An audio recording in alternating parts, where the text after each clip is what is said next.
Hi everyone, Charlotte here from Enriching Environments on Tuesday, the 12th of April, and welcome to Top Tip Tuesday on Instagram Live.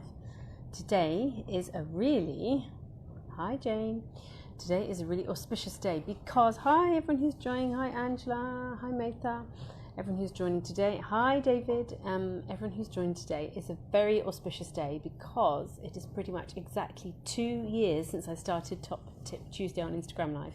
14th of April 2020 is when I started doing these weekly lives on different parenting topics with Montessori, and yeah, so today is a really special day. And quite a humbling day to know I've been doing this for this long, but I love it. In fact, I love it more and more as the further I go on. Thank you, Dave. Hi, Jane. Thank you so much.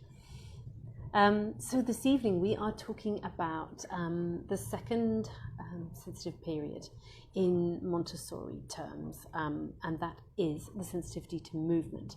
And hi Jenny, you joined. Jenny sent me a message 8 minutes ago saying, what time is it in South African time? And yeah, so she's joined, which is fab. So we're talking about sensitivity to movement this evening. And this is a sensitive period.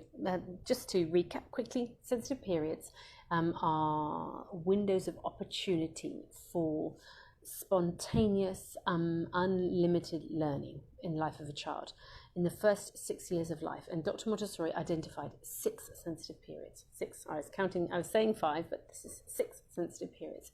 And they are movement, repetition, language, order, social aspects in life, and small objects. Last week we did, hi everyone who's joining, last week we did sense of order. This week we're doing movement, the sensitivity to movement.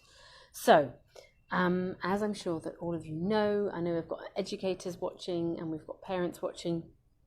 Movement is absolutely crucial in the life of a young child, and I attended a really interesting lecture online a couple of years ago, about 18 months ago, by a Montessori educator, Montessori parent, professor in the US called Laura Flores Shaw, and she gave this incredible lecture about how movement, we now know that movement is the foundation for all cognition and emotional regulation later. I actually did an Instagram live on that, that's on Spotify and iTunes and YouTube, that you can go and search. It's episode 13 of my podcast, Enriching Environments podcast, and that's all about how movement is the beginning of all cognition. And that is a really, really fantastic and fascinating topic that Dr. Laura Flores Shaw talked about. So we know that movement is the foundation for everything. As Montessorians, we know that children need to move. Babies from a few minutes old, babies can move. If babies are placed, this is an amazing fact, and maybe some of you who've given birth have experienced this, is that if a baby after birth is laying on the mother's tummy, then they will wriggle their way up to the mother's breast to feed spontaneously on their own if they're given time to do that. So movement is possible from birth, and this is the same for any mammal, every mammal. When I was first breastfeeding Olivia, I remember my lactation consultant said that when a polar bear is born, when the mother's hibernating, so they're born and then they wriggle around themselves, the mother's hibernating, so she's asleep, so the polar bear cub then wriggles round to the mother's teats to feed for themselves without any help. And it's just absolutely amazing what mammals and of course what human babies are capable of. So movement is absolutely vital, and it's possible from birth, but we need to provide an environment in which this can happen, and that means really shifting our perspective on what young children and babies are capable of, and moving away from the idea we have in Western society about restricting babies and restricting toddlers and restricting young children, and turning that around 180 degrees, knowing that they can move, knowing that they need to move, and our role is rather provide an environment in which they can explore and move and then they find their own limits, and then they learn to move safely because they're moving within the capacity and the capability and the of their own body. So let me give you an example of what I mean by that. So a child who is lifted on top of a climbing frame or a jungle gym or up onto a platform in the playground is more likely to fall than a child who has been given the time and the space to climb up there themselves. And a child climbing from up a ladder or a scramble net or what have you is going to take months, is going to take years for them to do it themselves. But if we lift them up age 2, they're much more likely to fall down because they haven't got any sense of spatial awareness. They haven't climbed up themselves. They haven't had all of that lovely testing and trying things out and feeling their own stability before they're put up into a high place. So that's what I mean about a child being able to, in terms of movement, a child will only move within their own capacity, within their own capability, if they've been able to do that for themselves from the beginning. A lot of you may know about the Montessori floor bed. So when Montessori spoke of freedom of movement, she spoke from the very early hours, weeks, months, is not to restrain a child, so not to put them in a crib or a Moses basket or anything that limits their movement. So they can go on a mattress on the floor with their parents, if they're co-sleeping from the earliest hours and days and weeks. And this is what we did with Olivia and Harry. We co-slept with them when they were little, and then they were transferred to their own mattress on the floor. They shared together when they were tiny. Now they have 2 large mattresses on the floor, still side by side, but they've had freedom of movement. Hi there, Kata, from the very beginning. So that's what it can look like for sleeping arrangements. What else do I want to show you? What else did I want to say? There's so much to say on this. Let's circle back actually to expectations of young children and movement.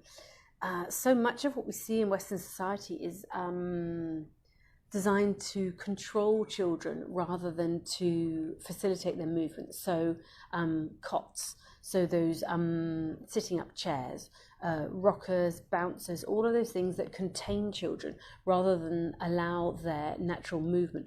All of those things are things that we want to move away from and instead create a safe space on the floor where they can move and explore freely. It seems counterintuitive. However, the more freedom they have from the earliest days, weeks and months and years, is that the safer they will be because they know their, as I said before, capabilities. They know the limits of their body. They know, hi Summer, they know what they can do and what they can't do. And another element which is really difficult in Western society is that so much of what we demand of our children is unrealistic. So for a young child, sitting for an extended period of time in one place is almost impossible. It's undesirable, and it's really, really counterproductive for the child because the child needs to move. They learn with all 5 of their senses during the first 6 years of life, and they actually need to move. And so what this looks like, say you're looking for an early childhood centre, you're looking for a nursery centre, not necessarily a Montessori one, but you're looking for a centre for your child. What you want to look at is what they are offering in terms of freedom of indoor and outdoor movement. How much of the time are the children expected to sit in circles, for example, circle time, to sing together or to listen to an adult talk or to read a story? Where are they limited? Where are they restricted? Where are they being sought to be controlled? And that's a really, really good indicator of how much freedom of movement that your child is going to have.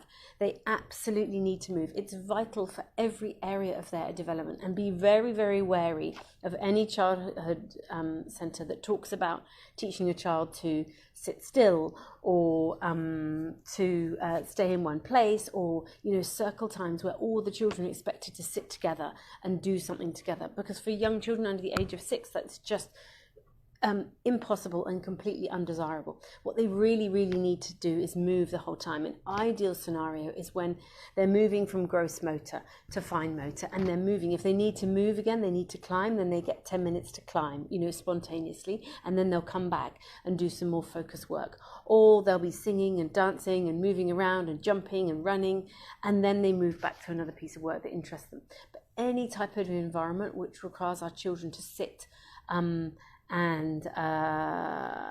for an extended period of time. I mean, anything more than a few minutes, really, for a young child, anything more than a few minutes is impossible, is setting them up to fail, and it doesn't meet their developmental need. Their developmental need is to move.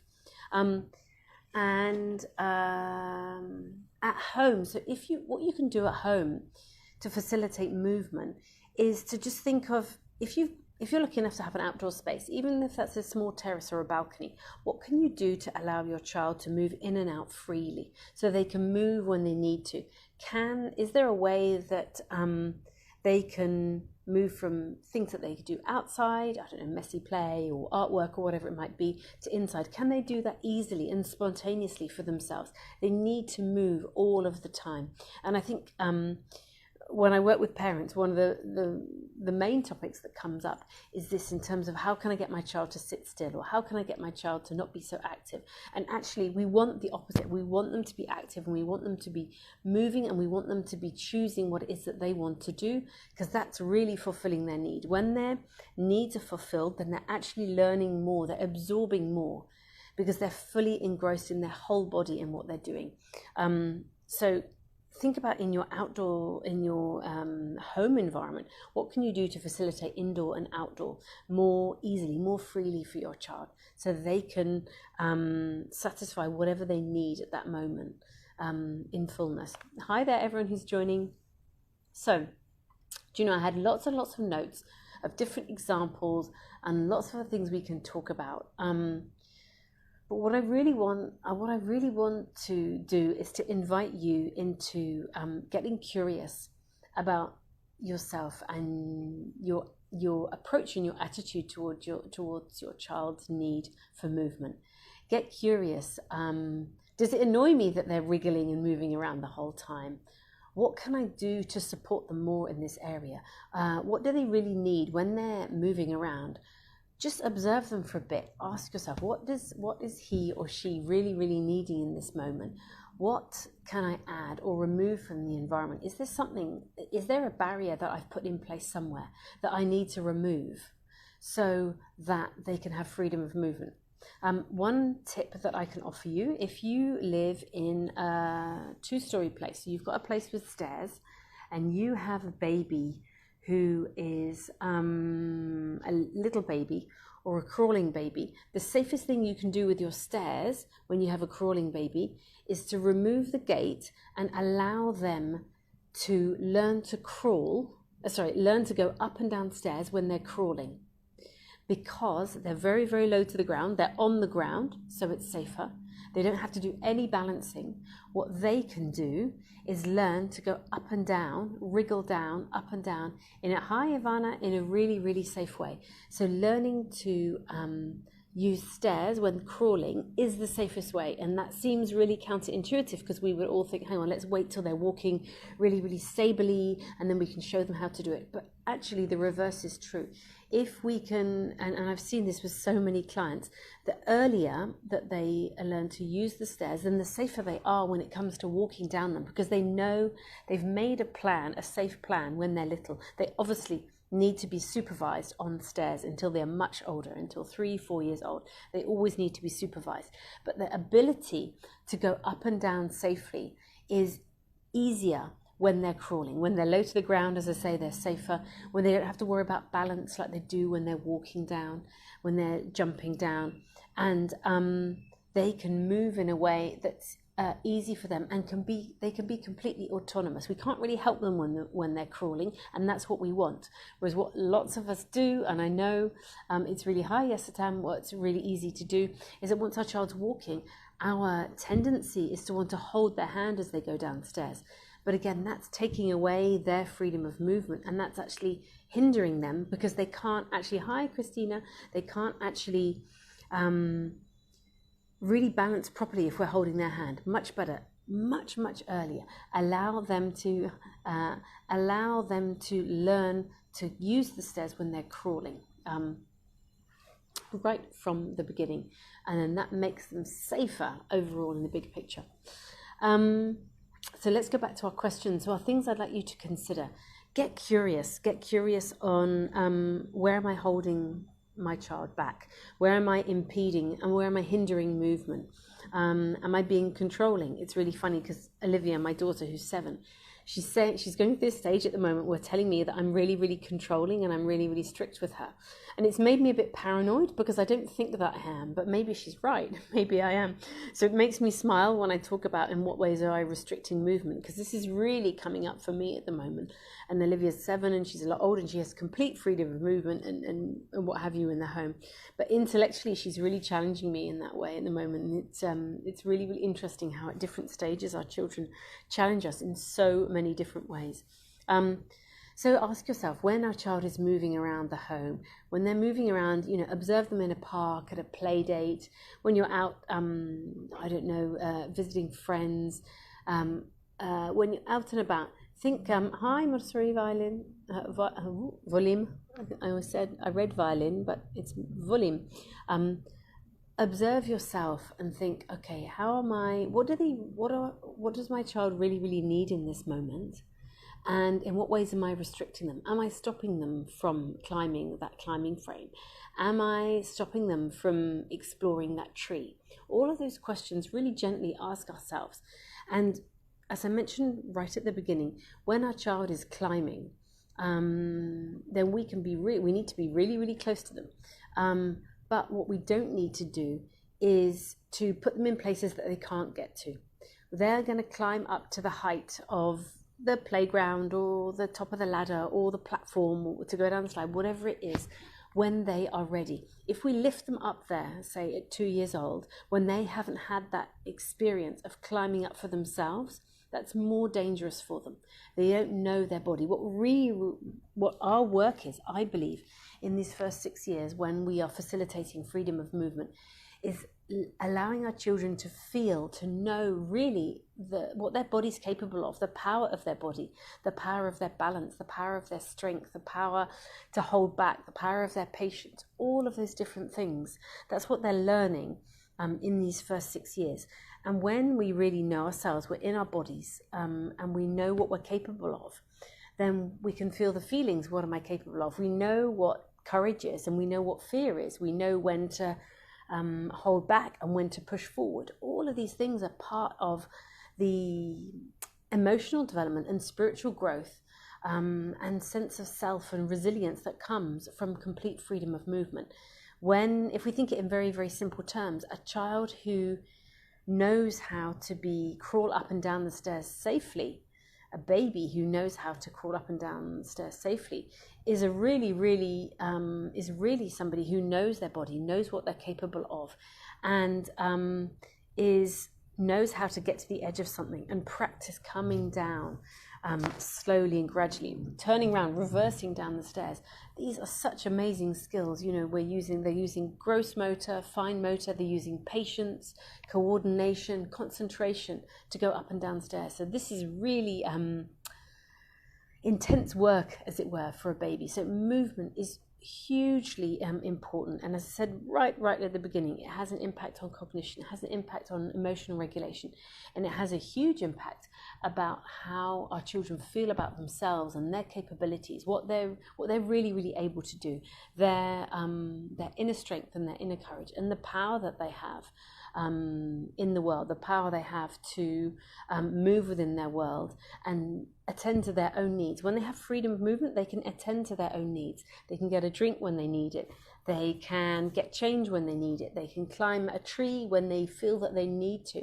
When they have freedom of movement, it gives them, it helps develop their sense of agency. So it's a really big one. Other things in my journal prompts that I'd like you to do: get curious. What does my child need when she's moving a lot or he's moving a lot? In what ways am I restricting them? Am I restricting their movement at the moment? And then the last one, what can I change?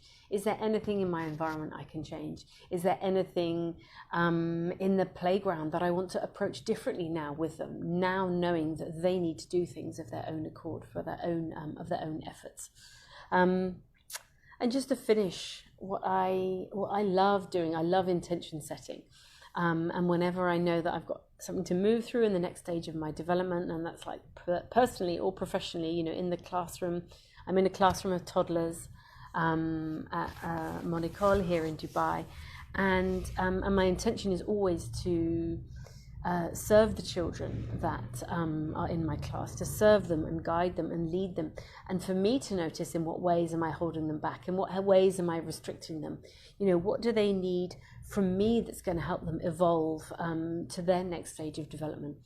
And so what I like to do is set intentions at the beginning of every week. What do I want to bring forth? How do I want to connect more deeply with the children this week? My own children and the children in my class. And so the intention I invite you to set and to maybe write down in your journal around movement is, I set my intention, or my intention is this week to facilitate freedom of movement for my child. What does that look like? Hi, Sarah. So I set my intention to facilitate freedom of movement in my child this week. So what can I do? What can I bring forth to facilitate freedom of movement in my child? So there we are for this week on sensitivity to movement. It is an intense sensitive period, and it's from birth all the way to 6 years. And as I said at the beginning, beware of any camps or early childhood centres or lessons or anything for young children that suggests that they need to sit still for an extended period of time, that doesn't recognise the intense need. It's an inner drive of the child to move. And what's really interesting and seems counterintuitive, thanks for your question, Dave, give me one moment. And something that seems counterintuitive is the less that we restrict them in the earlier years, then the more sense of agency and the more, the word's gone out of my head, the more self-regulation they have later in terms of movement. The safer they are later when it comes to movement, because they know the capacity and the capabilities of their own body. David and Ivana, you've put forth some really interesting questions. Ivana, I'll do yours first. Ivana's question is, how do we ensure free mobility of a 1-year-old when a 2.5-year-old is very much present around her and not the most aware and gentle around her? Ivana, thank you. This is such a great question. I know Ivana's family really, really well and her children really well. So what Ivana is working with her children at the moment, she has a 1-year-old who is either just started walking or just about to walk and is now in this beautiful toddler stage of exploring everything, and a 2.5-year-old who is doing what every 2.5-year-old needs to do, is to get into everything and be into everything, and is very rumbustious and very, very active. And of course, because he's 2.5, doesn't yet have his reflex control, doesn't have his impulse control, and so can be quite physical at times, and isn't yet able to be gentle in situations with his younger sister. What I first want to say to Ivana and to everyone, this is completely normal. It's a completely normal situation. Impulse control comes a lot later, and even 8, 9, 10-year-olds can be physical and cannot have very good impulses, particularly with younger siblings. So it's all completely normal. And our work really in this situation is to, and I know you're doing this already, is for the younger child to have as much time on her own, freedom of the home as is possible. And I know you're already doing this when Victoria's at nursery. But when they're together is very much to see this as a learning opportunity for both children. So for Victor, what he's learning is holding back a little bit. And he's learning. In Montessori, we would call it grace and courtesy, so that we don't touch another person without invitation. That's what his piece is. His piece is learning that gentleness, learning to control his impulses, and learning that he can't touch Amara unless he has her permission.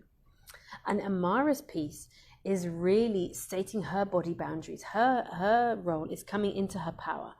And if Victor is too close to her or too much in her space, she doesn't like that, then it's very much stop, I don't like that. Giving her the tools, giving her the language so she's in her own power. Because we can role model all of this and we can give both children the language, but it's very much the interaction that we facilitate between the two of them, which is what really, really makes a difference. And to give you an example, hi New Mini Montessori, hi everyone who's joining. An example of this is in our toddler community. And last term in our toddler community, we had so much physical behavior, which is normal in the toddler age group. And we did so much work of the children who were being physical and the children who were receiving the physical behavior on both of them. Both of them have so much work to do on finding their own voice. So in terms of this situation, it's giving both children the tools that they need. One is to learn to be more gentle and to be more mindful of his actions and how they affect other people. And the other child, her work is to find her own voice and to stay and to state and to say, stop, I don't like it, or stop, no pushing, or stop, this is my toy. When another child is interfering, it's the other child to find their voice.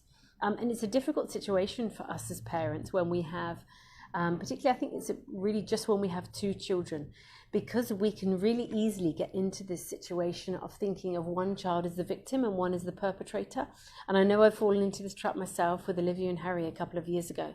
So it's always also really, really important for us to be mindful of our reactions. And do we have any triggers around that are taking place when we see, when we have a feeling that there's one child who's dominating the whole time and the other child is being overpowered? Have a little think and write down in your journal, Ivana, what's coming up for you when you have these feelings that Amara has been overpowered and that Victor has been too overpowering.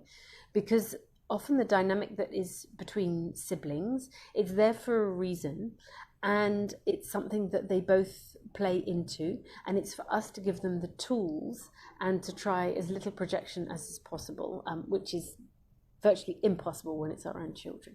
But try those few things. Think of it really as the dynamic of the two children finding their voice. That's the most important piece in this. And let's go back to David's question. Oh, here we go.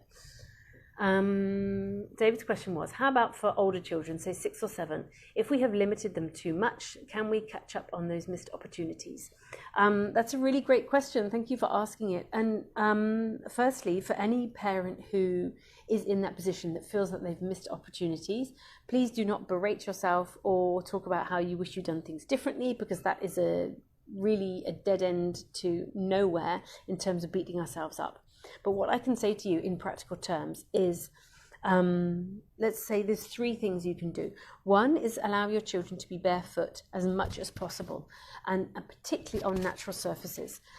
Being barefoot allows children and all of us to be more in contact with our body sensations. We feel through our feet. Children, particular under the age of 6, learn so much through their feet, and this carries on all throughout childhood. So allow your children to have that sensory input. That's a really, really important part of movement, and a child feeling in them, or any of us feeling in our bodies, is having that sensory input from being barefoot. That's the first thing.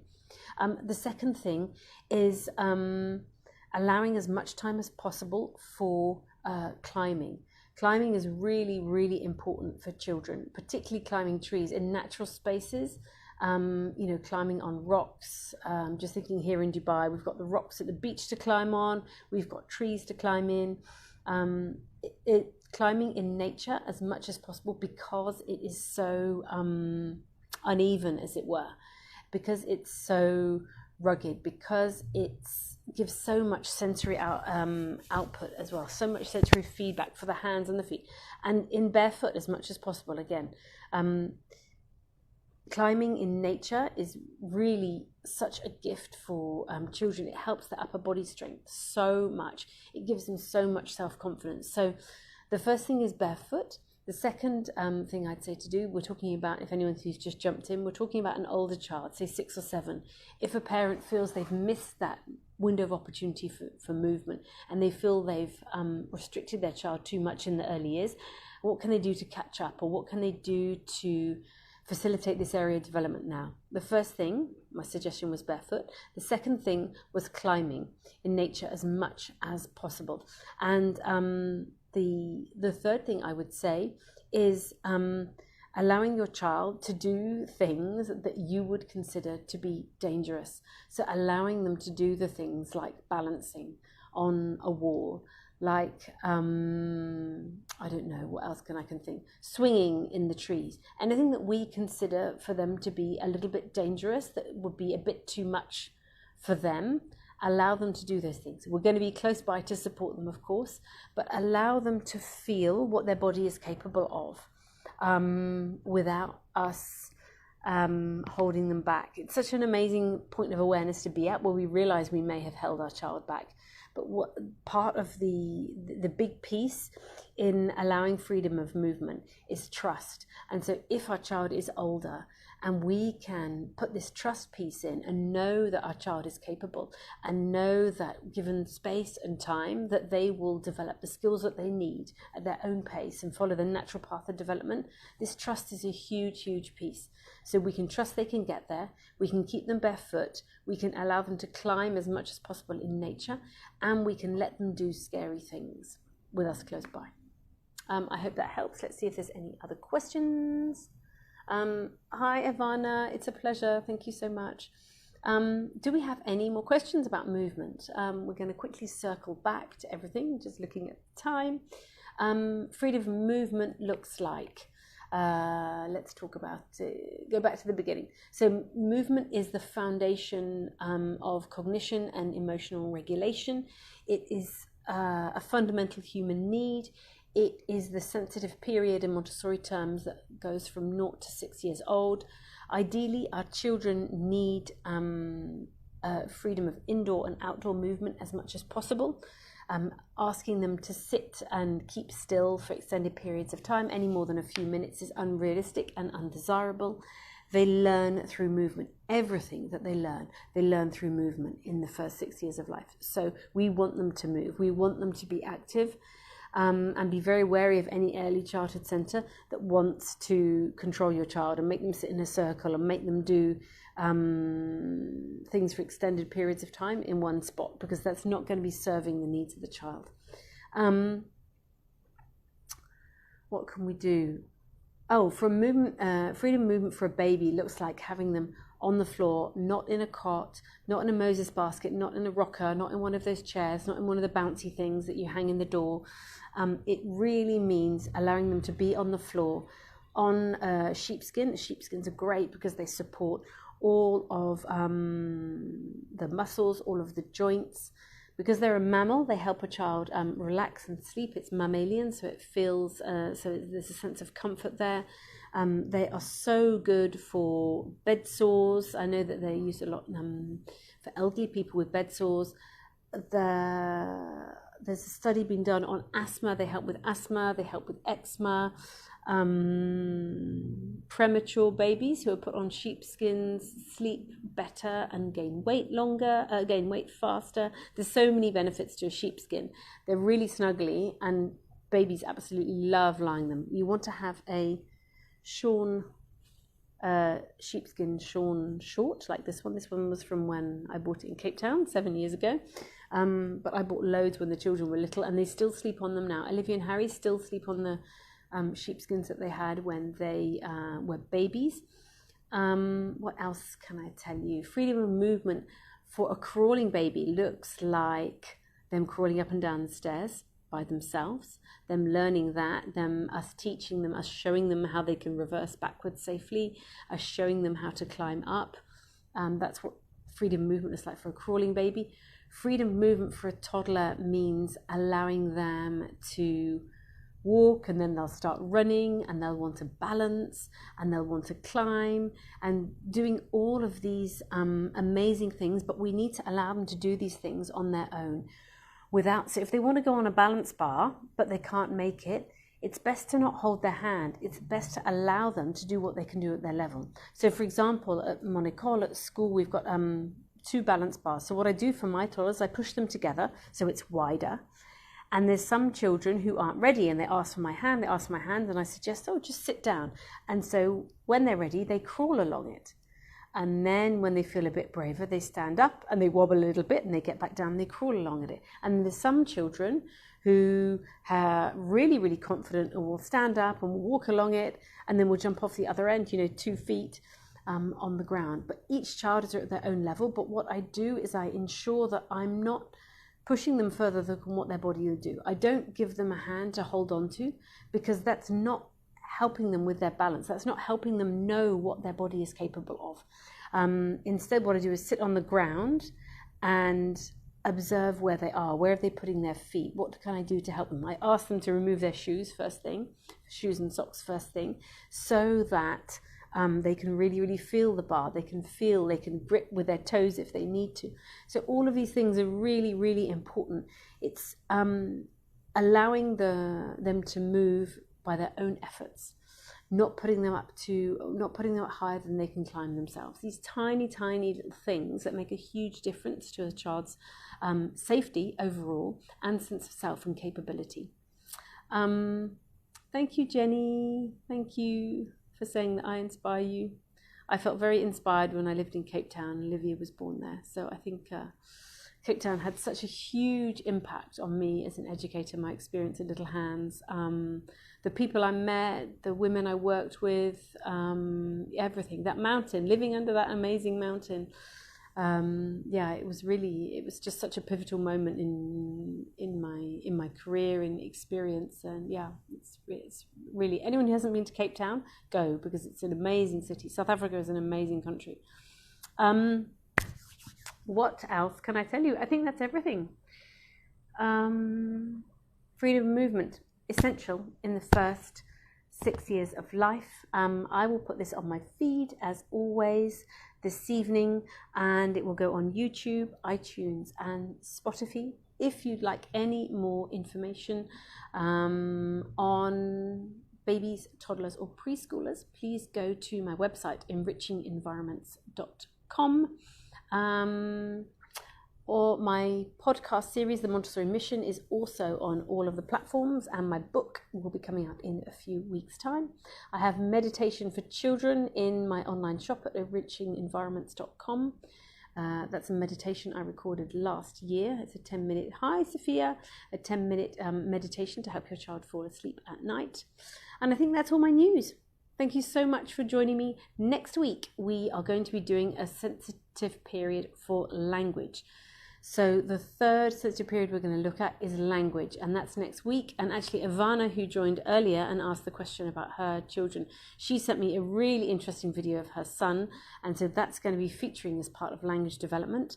Also, as part of language development, we're going to have a little focus on toddlers and what language development looks like in toddlers, particularly when they're trying to communicate and they bite each other, because that's all part of language development. And it's something that I'm living at the moment, so I've got a lot of experience with that. And it's just all the experience I'm having, and the more reading I do, the more I uncover, and the more so many things make sense with children. It's just absolutely fascinating. So I can't wait to share all of that with you next week. That will be Top Tip Tuesday, Tuesday 19th. Yeah, it will be Tuesday 19th of April. And until then, keep sending me your DMs and your updates and everything that's happening in your world. And I'll speak to you soon. Take care. Lots of love.